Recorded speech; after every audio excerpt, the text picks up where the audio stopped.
Buongiorno a tutti, guardiamo in Sermano de Oz, un CFM in de Ecampacui. Oggi ma parla di tradizione di Ubaez e di Urudione di Ugantum Padiela, Ugantu a musica ne parliamo subito con Raffaele Imperinetti. RCFM e Campacui.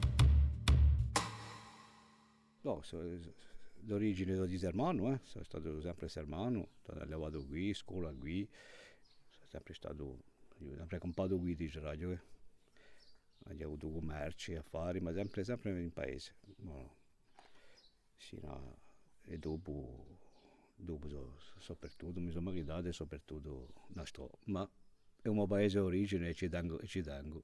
Ah, passione da giovani, da giovani, questa passione, a forza di sentire cantare tutti i nostri vecchi in paese, questa passione è sempre stata qui, c'è sempre stata. E abbiamo cercato per tutti i giovani del paese a cantare tutti insieme, e voilà, è nata così, senza forzare, c'è radio, è venuta naturalmente. Ricordi i vecchi, già tutti i vecchi che cantavano e tutto, e poi tutta l'equipe a mia generazione, con Pietro Gerfucci, Giampaolo Orsini, tutti questi antiquesti che cantavamo tutti sempre insieme, a prima occasione che abbiamo cantavamo, no? Passavamo il nostro tempo a cantare e a imparare.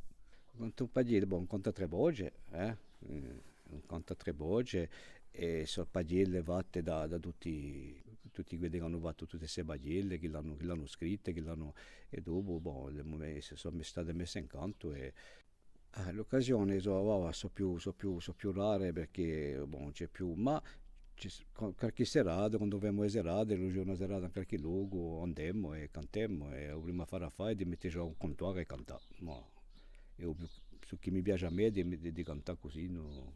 Con l'amica e contuare, passare il tempo. A Sant'Alesio, io il 7 luglio a Sant'Alesio, è vero che questi c'è ne pochi che vengono da Nastro, ne vanno a Rusio, ne vanno da tutti i paesi, ne vanno ancora da Nastro.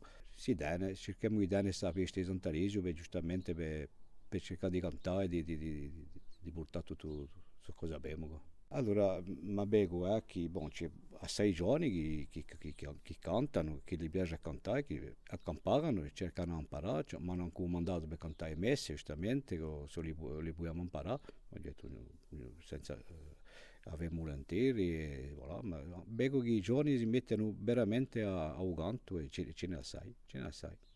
Tu chi da ludo castello per orizzonti lontani, aprendolo da portello scopro rezze e lampugnani.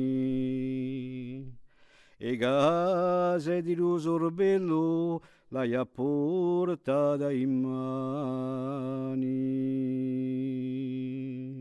Et demain, pour conclure notre balade à Sermano, nous irons à la rencontre de Sandrine Duigeli, qui tient un restaurant et aussi un gîte d'étape ici au village. On la retrouvera donc demain pour notre dernière étape à Sermano. À demain.